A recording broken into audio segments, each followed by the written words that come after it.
Halo, Assalamualaikum dan selamat pagi. Ketemu lagi dengan saya, Andi Istiabudi, di channel YouTube Andi Istiabudi. Di video kali ini, saya akan membahas mengenai buku-buku yang pernah saya tulis.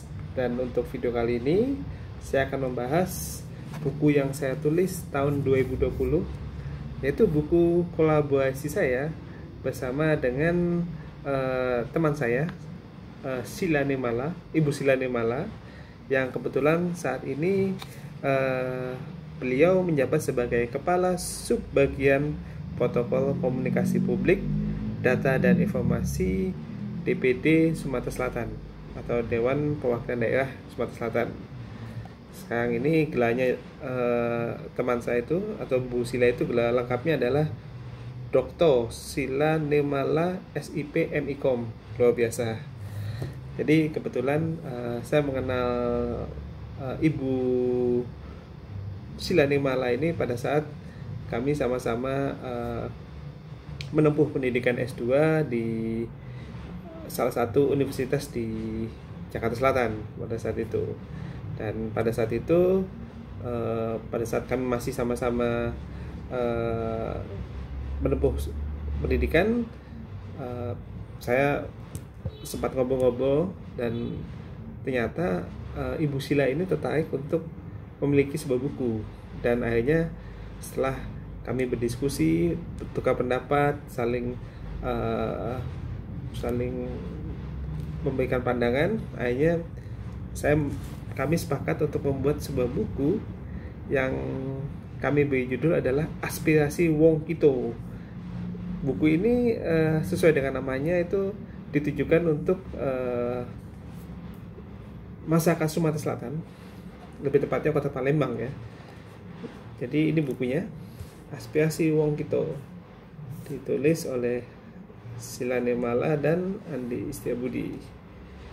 Jadi buku ini isinya adalah mengenai kumpulan aspirasi dan harapan masyarakat untuk DPD RI Provinsi Sumatera Selatan untuk periode 2019 dan 2024. Jadi buku ini memang jadi isinya lebih kepada bagaimana Ibu Sila Nemala mengumpulkan aspirasi-aspirasi dari masyarakat di Sumatera Selatan dan harapan mereka terhadap DPD untuk memperjuangkan aspirasi mereka.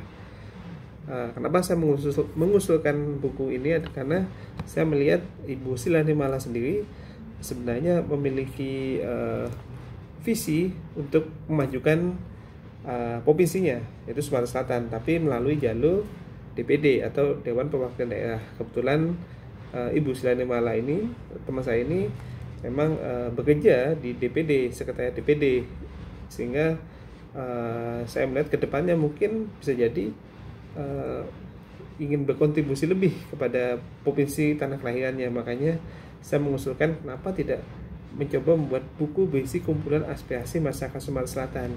Dan ini hasilnya, Aspirasi Wong Kito. Nah, kenapa diberi judul Aspirasi Wong Kito? Karena aspirasi warganya. Wong Kito adalah seperti kita katakan ada julukan atau sebutan untuk masyarakat yang berasal dari Sumatera Selatan. Wong Kito Galo katanya gitu. Di Palembang juga terkenal.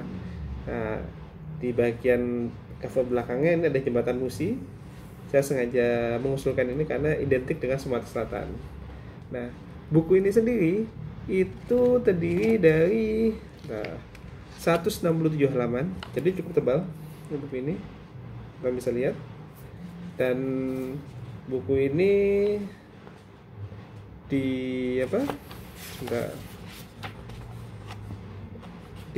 ditulis pada tahun 2019, sejak tahun 2019, dan jadinya itu pada awal tahun 2020, jadi sesaat sebelum COVID. Nah, jadi sayangnya buku ini pertama karena kendala COVID, jadi kurang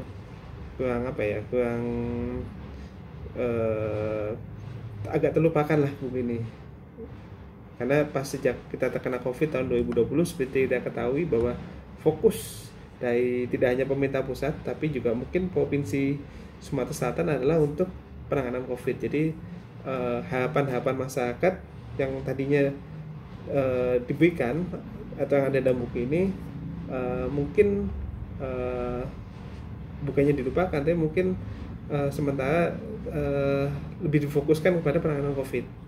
Tapi mudah-mudahan aspirasi yang ada di buku ini saat ini sudah didengar oleh wakil rakyatnya, apalagi sekarang sudah DPD sudah masuk yang periode 2024-2029. Jadi 5 tahun setelah aspirasi warga-warga yang ada di buku ini, mudah-mudahan buku tersebut atau aspirasinya sudah didengar dan dilaksanakan oleh baik oleh pemerintah Provinsi Sumatera Selatan maupun instansi atau pihak terkait lainnya.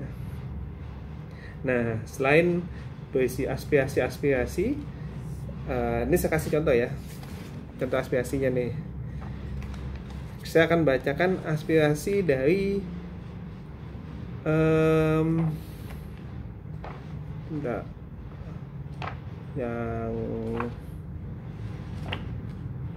yang bagus, sebentar. Oh, ini dia. Dari misalnya namanya adalah Anissa, usia 21 tahun pada saat itu, profesi sebagai mahasiswa dan domisilinya di kota Palembang. Ini adalah aspirasi dari Mbak Anissa. Mungkin sekarang sudah menikah, saya nggak tahu ya, jadi ibu sekarang. Dia aspirasinya adalah dorong perbaikan jalan di Palembang. Dia mengatakan, sebagai warga Sumatera Selatan, saya berharap kepada para anggota DPD RI Provinsi Sumsel atau Sumatera Selatan periode 2019-2024 agar kiranya dapat membantu mendorong pemerintah dalam upaya perbaikan sejumlah ruas jalan yang rusak di Palembang.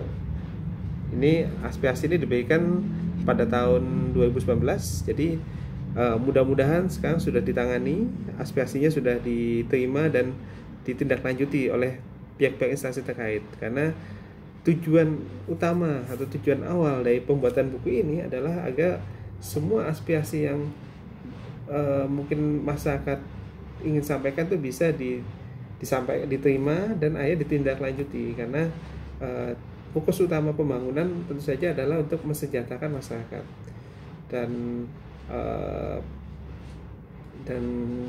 teman saya Ibu Silani Mala juga memahami hal tersebut.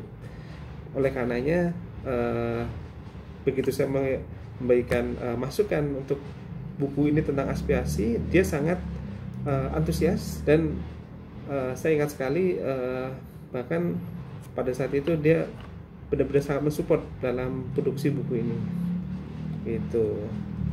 Jadi buku ini mungkin memang tidak banyak ditemui secara umum, karena pada saat itu buku ini ditujukan untuk internal DPD serta untuk pihak-pihak yang memiliki keterkaitan dengan DPD. Jadi mungkin oleh anggota DPR dari Sumatera Selatan, anggota DPD, mungkin buku itu dibagikan kepada mereka. Jadi ada juga yang dibagikan kepada masyarakat umum, tapi saya kurang tahu pendistribusiannya, karena memang pada saat itu Ibu Silani Mala yang menangani semua terkait pendistribusian. Saya hanya fokus pada penulisan dan produksi buku ini, aspirasi Wong Kito. Jadi kalau teman-teman yang kebetulan dari Provinsi Sumatera Selatan atau di Kota Palembang, siapa tahu mungkin buku ini ada di perpustakaan umum ya, atau di perpustakaan DPD.